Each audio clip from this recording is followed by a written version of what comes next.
Nothing beat sliding into a vinyl booth and flipping through the mini jukebox bolted to the table. For a nickel, you could pick your favorite tune and hear it come alive on the main machine. The cheeseburger always tasted better when it came with the sound of Elvis or Buddy Holly bouncing off chrome and Formica. The Fuller Brush man came right to your door, suitcase in hand and smiling like he already knew your mom's favorite floor wax. He'd lay out combs, brooms, polish, even brushes just for shoes. You didn't need to drive anywhere or click a thing. Just open the door, listen politely, and maybe end up with a new toilet brush and a free calendar. A real Letterman jacket had weight, thick wool, leather sleeves, and those soft chenille patches that meant you'd actually earned something.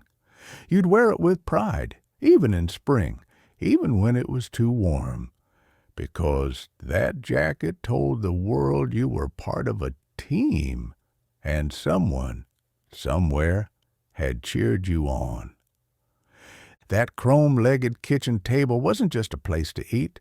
It was the center of the home. Sparkly Formica tops in colors like turquoise or red made everything feel a little more cheerful. You could do homework there, roll out pie crust, or sip coffee while staring out the window.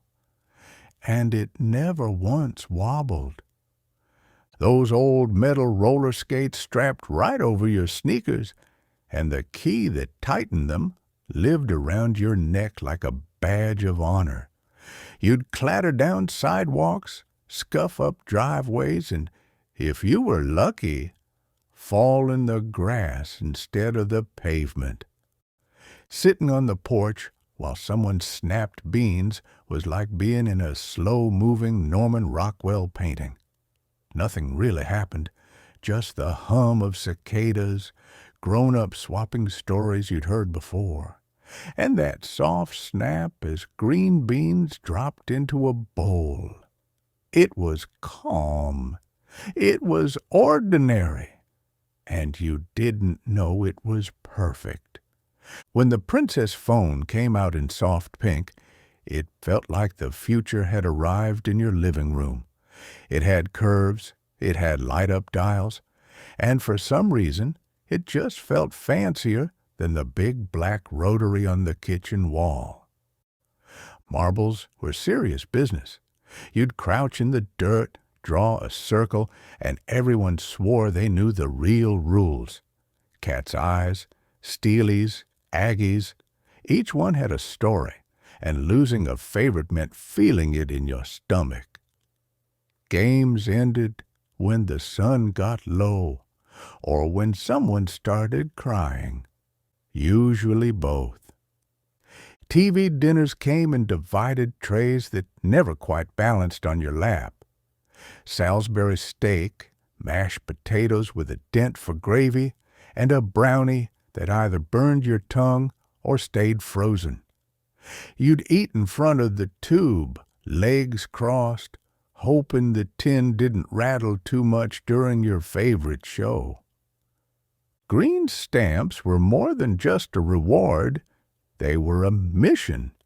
You'd lick each one and press it into a book, dreaming of the toaster or waffle iron you'd get one day. Mom kept the books in a drawer, and flipping through them felt like holding the future in your hands. Milk came in thick glass bottles, delivered to your doorstep at dawn. You'd grab it before the sun got too high, and inside was cream floating right at the top. Shake it or skim it, your choice. Either way, that cold milk tasted like it had come straight from a cow, because it had. Before screens and scrolling, there were radio dramas. You'd sit by the speaker with only a glowing dial and your imagination, picturing everything from cowboys to detectives chasing bad guys through static and music, the creak of a door or the clang of footsteps did more than most TV shows ever could. Davy Crockett caps weren't just hats. They were a national uniform for kids. Every boy wanted one, and most had it, with the fake fur and a tail that bounced when you ran. You'd pretend to be king of the wild frontier until dinner was ready or the tail fell off. Bakelite radios buzzed and hummed before the music ever started. They were heavy, warm to the touch, and always seemed to smell like dust and sunlight. The dials felt solid in your hand, and once you found a station, you didn't move it. That radio was the voice of the house. Kitchen timers ticked like they were counting down to launch. They sat near the stove with a little dial and a ring that could startle the whole family. You didn't need an app or a notification, just the tick, tick, tick that told you something good was baking, and you better not forget it. Getting your first library card felt like joining a secret club. Your name, in ink, on a piece of laminated cardboard that gave you access to the whole world. You'd check out 4 books, return 3, and hide the last one under your bed. Pyrex bowls came in soft pastel shades, and they never seemed to break, no matter how many times they were dropped in the sink. They were so common you didn't think twice, until one day you realized Mom still used the same ones from your childhood, and they looked just as good. Fruit cocktail came in cans and tasted like syrup with chunks. You'd dig through the mushy pears and grapes to find the one cherry like it was gold. If your sibling got it first, there was no justice. If you got it, you took your time chewing. That cherry was your moment. Velvet photo albums had thick black pages and photo corners that stuck like glue. You'd flip through them carefully, trying not to smudge anything, and stare at people with serious faces and stiff collars. Those albums lived on coffee tables or bookshelves, and they held the whole story of a family. The pressure cooker was both marvel and menace. It hissed, steamed, and jiggled its weight like it might explode at any second. Mom would watch it with one eye and warn you not to touch. Somehow, out of all that danger, came pot roast so tender it practically apologized for being beef. Picking up dry cleaning used to feel fancy. You'd carry home paper-wrapped hangers that crinkled with every step, still warm from the press. The clothes inside smelled like starch and something vaguely chemical, and you weren't allowed to touch them until Sunday. It was grown-up stuff, and you knew not to wrinkle it. Making tin can telephones and pretending they worked across the yard was half science, half imagination. You stretched the string tight, yelled into the can, and swore you heard something back. No batteries, no screens, just 2 old soup cans and the belief that magic could travel down a string. And somehow, it always felt like it did. Watching Dad start the lawnmower with a string and a curse was part of Saturday morning.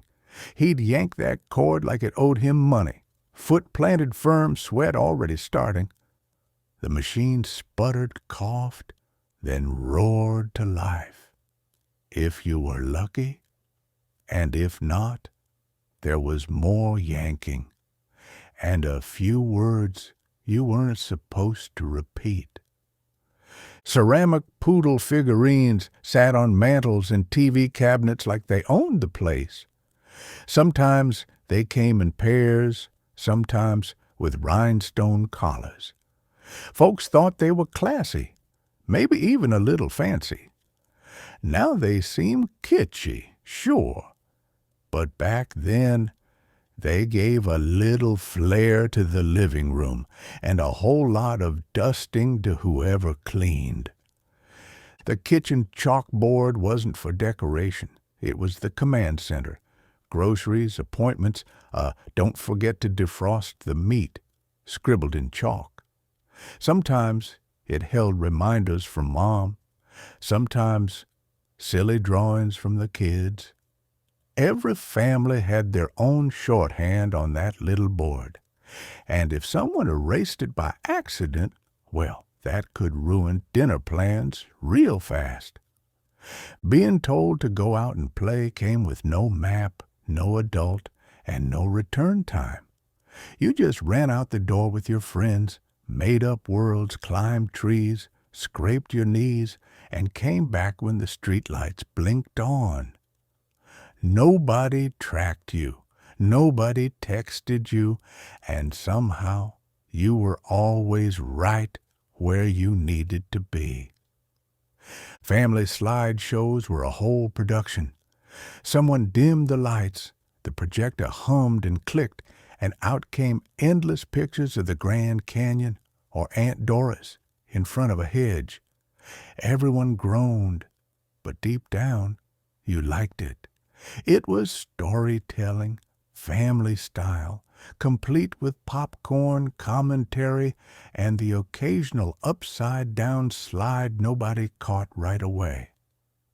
Wiping fog off the inside of the car window with your sleeve was just part of winter. Your breath made the glass blur, so you'd clear a little circle to peek through. It wasn't perfect, but it worked. No defrosters, no automatic climate control. Just a good coat sleeve and a determined kid with cold fingers and warm lungs. Sewing kits and cookie tins fooled more than one hungry kid. You opened it hoping for shortbread and instead found tangled thread, measuring tape, and rusted scissors. Moms everywhere reused those tins, and somehow every single one smelled like peppermint and pin cushions.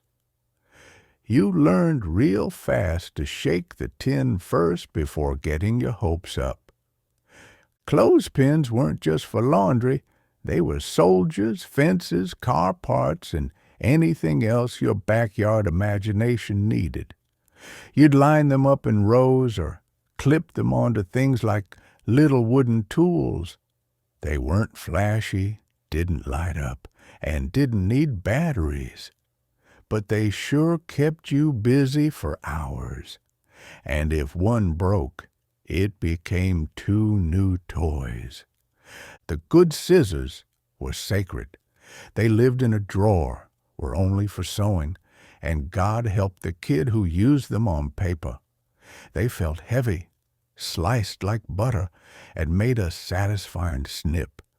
You knew you weren't supposed to touch them, but you did anyway just to feel grown up, and usually got caught before the second cut. Getting socks and underwear for Christmas wasn't exciting, but it meant someone cared. You'd smile, say thank you, and fold them away like treasure.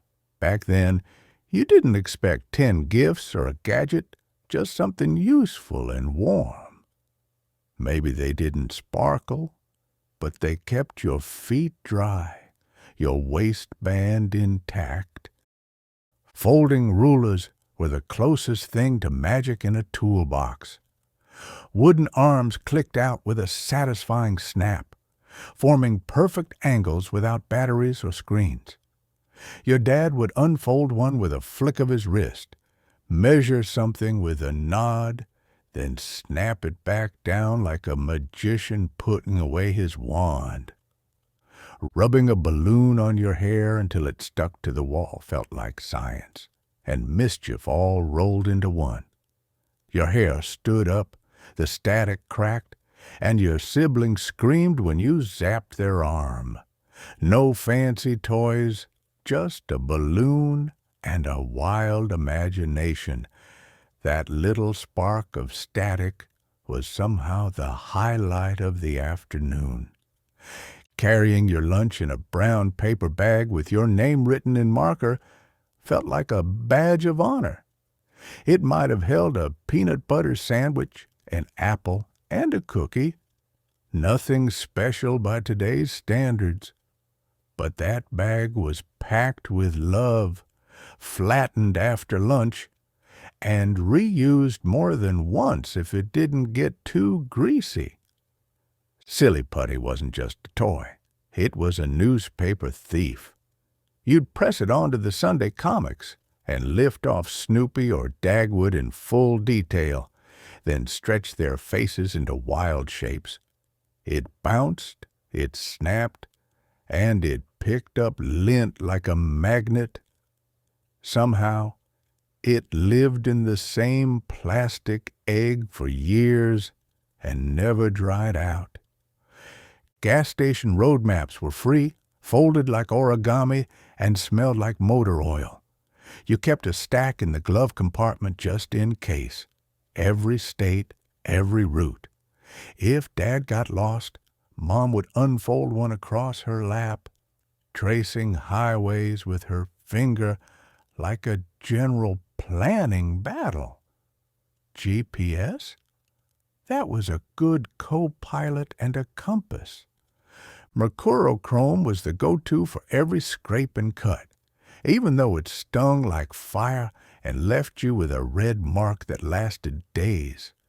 It looked like paint, smelled like medicine, and proved you were tough. No Band-Aid felt complete without that fiery dab. You'd flinch, pout, and then head right back outside to scrape the other knee. Getting your Sunday shoes shined by the man on the downtown corner felt like growing up. He wore a vest, had a steady hand, and made those leather shoes gleam. You'd sit on a high stool, legs dangling, while he buffed and chatted. It cost a few coins and made you feel 10 feet tall walking out of there. Being the remote control meant standing next to the TV until Dad found the right channel. Turn the dial, wait for the signal, adjust the rabbit ears, then stand still like a statue because it's finally clear. No voice commands, no remotes, just patience and a sibling rivalry over who got stuck doing it. And somehow it worked fine. Cartoons only came on Saturday mornings, and it felt like a holiday every week. You'd wake up early in your pajamas, pour a bowl of cereal, and plop down in front of the screen. Bugs Bunny, Popeye, and Tom and Jerry. No rewinds, no pause button. If you missed it, too bad. You waited a whole week for the next one. Clipping recipes out of the newspaper was a ritual. Mom had a notebook, tape, and pages full of hope. Some turned into family favorites, others never made it past the first bite. But each one felt like a promise. Maybe this casserole, this pie, this strange gelatin mold would be the one. And those pages smelled like Sunday roast and ink. Writing your name on your underwear before summer camp was practically required. Moms used a marker or those little iron-on labels just in case laundry got mixed up. It was embarrassing, sure, but everyone did it. You'd never admit it, but that scribbled name gave you a weird kind of comfort when you were far from home and your bunk creaked. Jump ropes were made of real rope, thick, frayed, and heavy. They hurt when they snapped your legs, but they lasted forever. Kids gathered on driveways counting jumps, chanting rhymes, and switching partners with dizzying speed. You didn't need organized sports or high-tech gear, just a rope, some sneakers, and the rhythm of kids laughing until the sun started to set. Putting playing cards in your bike spokes made it sound like a motorcycle roaring down the street.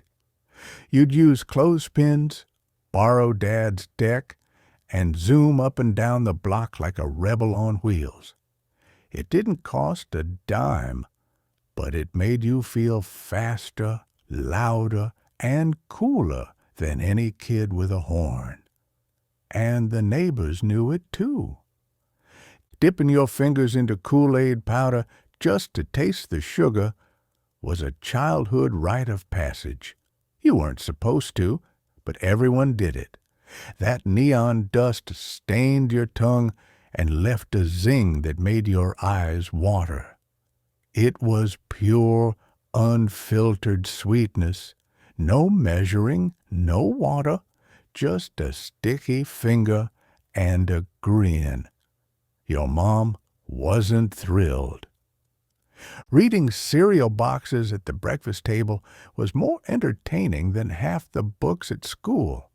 Puzzles, jokes, mazes, cartoons, even the ingredients list got a glance if you were bored enough. You'd rotate the box, reread everything, and sometimes cut out coupons like you were doing something important. Cars in the 50s came with built-in cigarette lighters and ashtrays in every door. Nobody thought twice about lighting up on the road, even with kids in the back seat. The lighter popped out red hot, and every dashboard had that little silver circle. It was just part of driving, like adjusting the rear view or waving at the neighbor in the other lane. Cap guns were the real deal back then. Metal, smoky, and loud enough to wake the baby next door. You'd load those little red rolls of paper caps and get a thumb burn from the hammer spring. The smell stuck to your fingers all day. It was noisy, gritty fun, and somehow nobody lost an eye or started a fire. Late-night TV used to end with the national anthem and a test pattern. After that, just static. No endless scrolling or midnight binge-watching. You'd sit there, half asleep, watching the flag wave and listening to that music. It was a gentle sign the day was done, and the world was calling it quits for the night. Fireflies were little miracles you could hold in your hand. You'd chase them through the grass with a mason jar, punch holes in the lid, and fall asleep watching them blink beside your bed. The next morning they were gone, but you didn't mind. Catching them was the real magic. Pepsodent came in a metal tube that you had to roll up with a little key to squeeze out the last bit. It smelled sharp, tasted funny, and left your mouth feeling like winter. You didn't love brushing your teeth, but there was something satisfying about winding that key tight at the end. That old Treadle sewing machine in Grandma's front room was part furniture, part magic. You'd watch her feet pump the pedal while her hands guided the fabric, no electricity needed. The thing weighed a ton and smelled like oil and cloth. It never broke, never needed rebooting, and somehow stitched straighter than anything made sense. Opening your metal lunchbox in the school cafeteria usually meant a peanut butter sandwich wrapped in wax paper, maybe a cookie, maybe a thermos of warm milk, if it didn't leak. No Ziplocs or fancy ice packs, just simple food packed with love and a smell that always reminded you of the kitchen back home. Nothing got tossed if it could be reused, especially aluminum foil. You'd smooth it flat on the counter and folded up for another round in the oven. Some pieces got reused so often they practically had a history. It wasn't about being eco-friendly, it was just common sense and a bit of Depression-era wisdom passed down. Teachers in the 50s had perfect cursive, and watching them write on the chalkboard was like watching art happen. Loops, slants, and tails flowed like water, and you tried to copy it on that ruled paper with uneven lines. If you messed up, it wasn't a typo. It was a life lesson, taught with a raised eyebrow and chalk dust. That Wringer washer in the basement was part appliance, part medieval torture device. It gurgled, churned, and squeezed every towel like it held a grudge. You were warned to keep fingers far, far away from the rollers. Still, it got the job done, and your clothes came out cleaner than anything modern detergent ever bragged about. When company came over, the silverware didn't just get used, it got polished. Out came the little cloth and the smelly cream, and you'd rub each fork like it was a trophy. No one wanted to eat casserole with a tarnished spoon. It was part of setting the table, part of showing pride in your home. Handkerchiefs were a daily thing, neatly folded and tucked in your pocket by Mom before you left the house. Some were embroidered, some had your initials, and all of them were meant to be used. You didn't think twice about pulling one out for a sneeze, a skinned knee, or a tear on a tough day. Everything got ironed, shirts, pants, even pillowcases. You'd hear that hiss of steam and see the fresh crease in a sleeve. Nobody cared that it took half the day, it just mattered that things looked sharp. Even if you were just going to the grocery store, you wore pants with a crease and socks that matched. Magazines like Boy's Life and 17 were read cover to cover. You didn't skim or scroll, you savored. Every page was a little treasure, full of ads, advice, comics, and dreams. You'd fold the corners or clip the pages, then reread your favorites until the covers curled and the staples got rusty. Road trips weren't about the destination, they were about the games. License plate bingo, counting cows, or the alphabet game kept everyone busy in the back seat. No screens, no distractions, just sibling rivalries and a few maps that never folded right. Getting a perm in the kitchen was a real production. That metal cap got heated on the stove, and the smell could peel wallpaper. You sat still while your scalp burned and your eyes watered, but when it was done, you had those tight little curls and a look that said you were ready for Sunday school or the sock hop. Paper chains were the official countdown to Christmas. Each loop torn meant one day closer to the big one. They hung across classrooms, doorways, and kitchen windows. Bright rings of red and green construction paper, stapled or glued with crooked fingers, and even though you made one every year, it never lost its magic.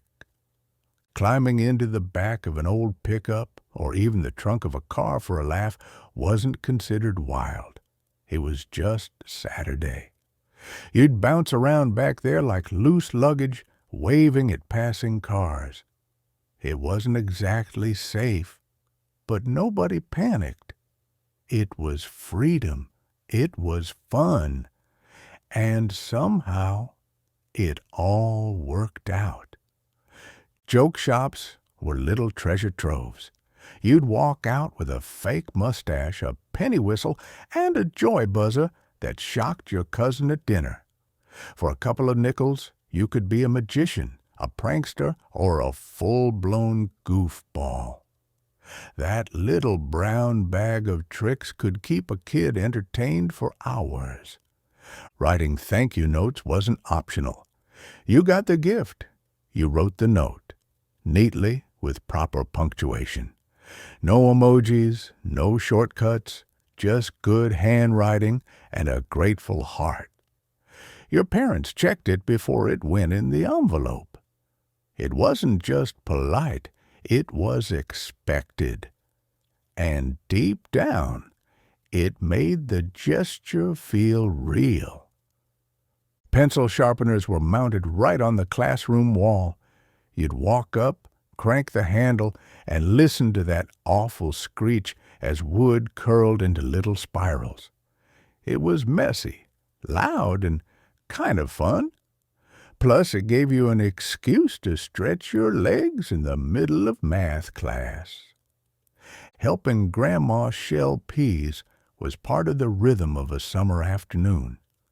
She'd sit you down with a bowl in your lap and a bigger one between you. It was slow work, and your fingers got sore, but the conversation made up for it. You learned more during those shelling sessions than any school ever taught.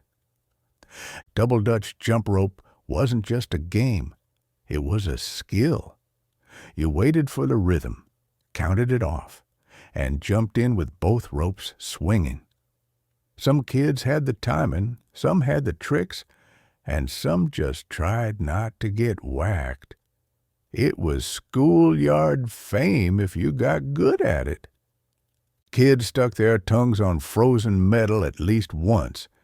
Maybe it was a dare, maybe it was boredom, but it always ended with panic and someone running to get warm water. The lesson stuck with you longer than the ice ever did, and so did the teasing afterward. Those educational films they showed in school had one job: scare you straight.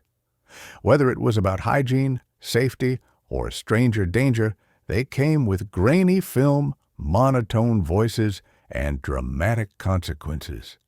You sat wide-eyed and scared, then laughed about it at recess like it didn't make you sleep with the light on.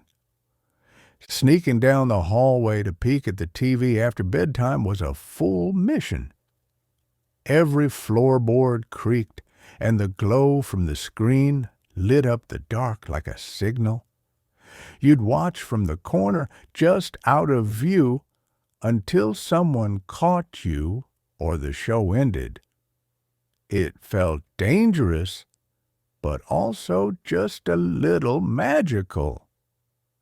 Sofa beds were great in theory, extra space for guests, right? But that metal bar in the middle made sleep a contact sport. The mattress was thin, the springs squeaked, and every toss turned into a wrestling match. Still, you climbed in, pulled up the itchy blanket, and made it work with a smile. The sound of a cash register wasn't just a sound, it was a full experience.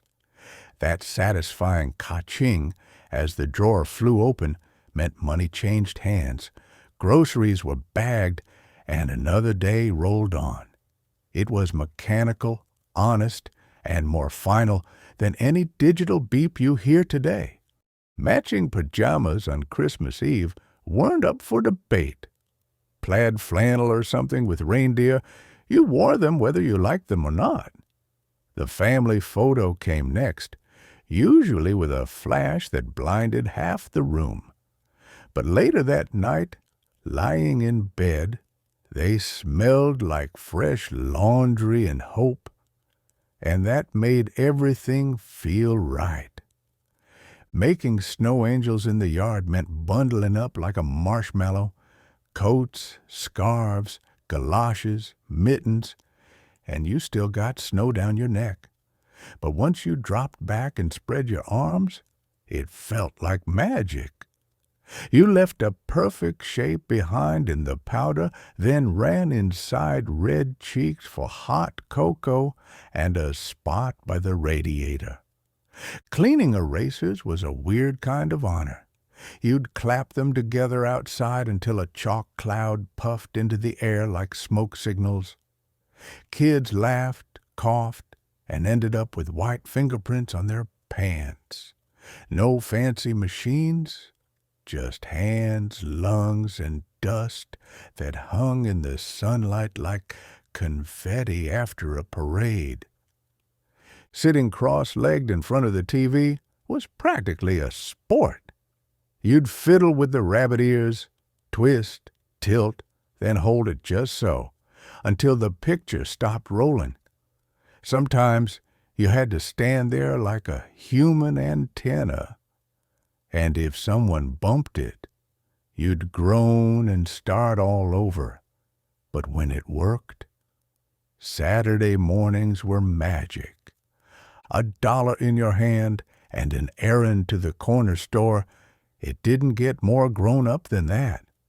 Eggs, bread, or milk, you knew what to get and brought back the change. The shopkeeper knew your name. No phones, no cards, just trust and a good memory. That little walk made you feel 10 feet tall. Butterscotch candies were currency. Grandparents always had a secret stash in a glass bowl that was just for guests. You'd sneak one, savor the crinkle of the wrapper, then trade it to a friend like it was buried treasure. They stuck to your teeth and lasted forever, and somehow tasted better when you weren't supposed to have them. The mailman used to whistle as he made his rounds. Same tune every day, echoing up the street before he even reached your box. Kids knew him by name, and he always gave the dog a pat on the head. Bills or birthday cards, it didn't matter. It felt like someone dropping off a little slice of the world. School picture day came with a plastic comb and a prayer. No second takes, no touch-ups. You got one shot, and if your collar was crooked or your hair stuck up, that was your portrait for the year. Parents framed it anyway. The background was always blue, the smile always awkward, and somehow it captured the whole year. Getting to take care of the class guinea pig over spring break was a huge deal. You'd bring home a cardboard box filled with straw, a water bottle, and that fuzzy little lump. It squeaked, it chewed, it smelled weird, and you loved every second of it. You felt responsible, important, like someone who could be trusted. Men used to tip their hats when they passed a lady on the street, a simple, silent nod of respect. It didn't matter if they were strangers. It was just how things were done. The gesture didn't need explaining. It said manners mattered, even in passing. And somehow it made sidewalks feel a little more human. School assemblies began with the whole room standing to sing the national anthem. No backing track, no video, just kids, teachers, and a flag at the front. Some sang loud, some mumbled, but everyone stood. It wasn't performative, it was routine. And somehow, starting the day with music made everything feel a little more grounded. Store windows at Christmas time were pure magic. Aluminum trees spun slowly under color wheels, casting reds, greens, and blues across the tinsel. Mechanical elves moved like clockwork toys behind the glass. You'd press your nose to the pane and watch until your breath fogged it up. It didn't matter if you bought anything. It felt like a show. Learning the state capitals wasn't a trivia game. It was a mission. You studied that laminated U.S. map until the names stuck in your head like gum on a shoe. The teacher pointed with a wooden stick, and you'd shout, Pierre or Topeka, with pride. Nobody had Google, but we had grit and flashcards, wax lips, fangs, and tiny soda bottles filled with syrup, pure sugar joy wrapped in the weirdest packaging. You'd chew the wax until it lost all shape, spit it out on the sidewalk, and move on to the next one. They didn't taste great, but they were fun, and somehow half the appeal was how strange they were. Starching doilies was like ironing lace armor. Mom would pin them to a towel, spray the starch, and press them flat with absolute focus. The smell filled the house. You weren't supposed to touch them once they were on the end table, but you always did. They were delicate, frilly relics of pride and patience. Lining up for polio shots was no one's favorite memory, but everyone remembers it. You stood in rows at school or town hall, got the jab, and walked away with a sucker. It stung, sure, but there was a sense of community in it, like we were all doing something big together. Mimeograph sheets came out warm and damp, with that sweet chemical smell. The ink was purple, the text a little fuzzy, and every kid wanted to be the one who passed them back. You'd sniff the stack like it was a bouquet. It sounds strange now, but back then, it was just another part of school. Hanging crepe paper in the school gym meant a dance was coming. You'd stretch it across rafters, twist it into spirals, and tape it to folding chairs. It was always the same colors, red, pink, maybe silver, and it always drooped by the end of the night. But for a few hours, that gym felt like magic. Baby books held pressed curls, footprints, and middle names nobody ever used. You'd sneak a peek and laugh at the old pictures. Mom in curlers, Dad in short shorts, you with drool on your chin. They smelled like dust and paper and family. And even if no one said it, they showed just how much you were loved. Licking envelope glue wasn't fun, but it was part of the job. Birthday cards, thank you notes, party invites, every envelope got sealed with a tongue and that unmistakable taste of library paste. It wasn't pleasant, but it was personal. Now it's all emails and swipe-up RSVPs. But back then, a letter meant something. Lining up shoes by the back door wasn't just tidy, it was a roll call. Every pair told a story. Muddy boots, worn loafers, little saddle shoes with scuffs. You could tell who was home just by looking down. And when the house was full, that row of shoes meant everything felt right with the world.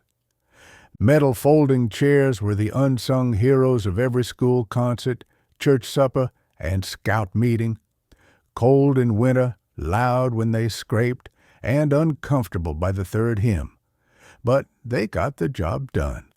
You unfolded one, sat straight, and tried not to drop your plate or fall asleep during the 6th verse of Silent Night. Candy cigarettes came in little white boxes with red tips painted on the ends. You'd puff them like movie stars, trying to look cool before they dissolved in your mouth. No one thought twice about it. Just one more weird little slice of pretend adulthood. Back then, even candy came with a bit of mischief. Covering your school books in brown paper bags wasn't just practical, it was a blank canvas. You'd decorate the fronts with doodles, stickers, or your crush's name in bubble letters. It kept the books clean and gave every kid a bit of personal flair. Plus, it made math class just a little more bearable. Saying trick or treat used to get you homemade popcorn balls, candied apples, and cookies wrapped in wax paper.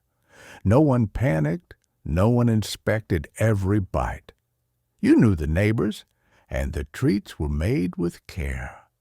Halloween wasn't about safety warnings. It was about costumes, laughter, and eating half your haul before you got home.